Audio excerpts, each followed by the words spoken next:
In a time so long ago that the world was still fresh and green, there lived a good and gentle man named Enoch. Enoch was special. While other people went about their busy days, Enoch would take long, quiet walks. And on these walks, God himself would walk right beside him. They talked and shared secrets like the very best of friends.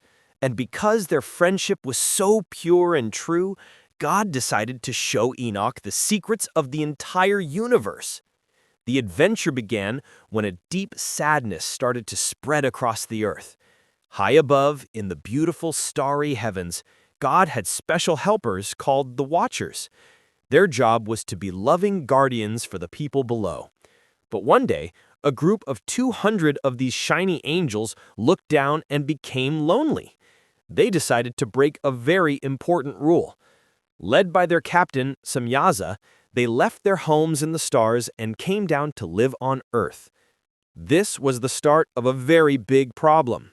The naughty Watchers began teaching people forbidden secrets they were not ready to know. It was like giving a little baby a sharp pair of scissors.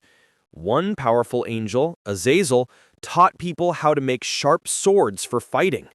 Others taught them how to use sparkly jewels and colorful paints, which made people worry more about being pretty on the outside than being kind and good on the inside. Soon, the world was filled with selfishness and fighting. The biggest problem of all was that the children of these naughty angels were not regular people. They were big, grumpy giants. They were as tall as trees and were always hungry. They stomped around, eating all the food, and when that was gone, they started being mean to people.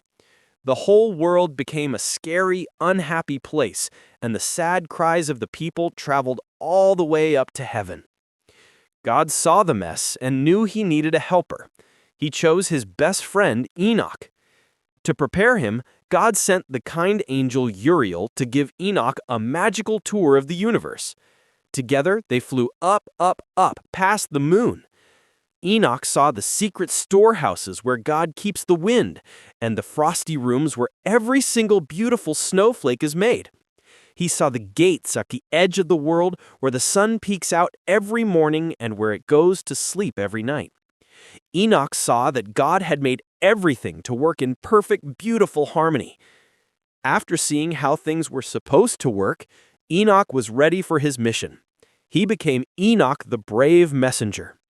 The naughty Watchers, seeing the terrible giant problem they had created, were very sorry. They begged Enoch, "You are God's friend. Please tell him we are sorry." Enoch bravely took their message to God.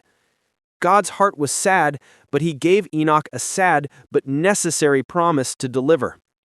The world was now like a beautiful painting that had been completely covered in mud. The only way to make it clean again was to wash it. God told Enoch to tell the Watchers they would not be allowed back in heaven. Instead, they would be put in a timeout, hidden deep inside the earth. Then God would send a great big rain, a giant flood, to wash the world clean of all the giants and all the meanness so good people could have a fresh start. To help Enoch understand the importance of rules, even for angels, Uriel then showed him the prison for the naughty stars. At the very edge of the world, in a deep, dark valley filled with fire, Enoch saw what looked like giant burning stars bound up in chains. They were other celestial beings who had disobeyed God. This showed Enoch that everyone, no matter how bright and powerful, had to follow God's loving rules. After seeing such a scary sight, Enoch needed to be reminded of God's goodness. So, the angel took him to a beautiful secret place, the secret garden and its tree of smells. This was the garden of righteousness, where every wonderful plant grew. In the very middle was the tree of life, and its smell was sweeter than any flower in the world. The angel promised that one day, good and humble people would get to eat its fruit and live happily forever. On his journey, Enoch also got to meet God's super helper angels, the archangels.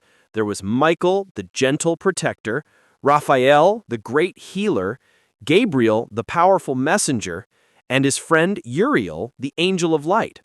Seeing them, Enoch knew that even when things seemed bad, God always had powerful and loving helpers working to make things right. Before his adventure ended, God gave Enoch two final, amazing visions of the future. First, he was shown the great king of the future. In a vision, Enoch saw a kind and wise person full of light sitting on a throne of glory right next to God.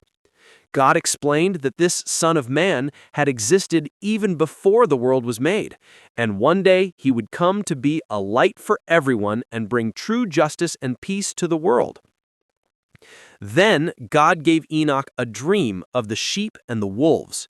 He saw the whole story of the world as a big flock of white sheep who were God's people. Scary wolves and lions kept trying to hurt them, and for a long time the sheep were scared. But at the very end of the dream, a special little lamb was born. He grew a big, strong horn and chased all the bad animals away, leading the sheep to a beautiful, safe new home. This was the promise that a hero would always come to save his people. Finally, after Enoch had seen all these wonders and carefully written them down in his book, his work on earth was finished. He had walked with God for 365 years. One day, the great angels came to him and said it was time. They took Enoch on one last journey to heaven where he was changed. His human clothes were taken away, and he was dressed in robes made of pure light. He was no longer just a man. Enoch became an angel of light, a heavenly scribe whose job was to write down all the good deeds of people forever. He didn't get old or sick. God just took his best friend by the hand and brought him home to live with him in heaven forever.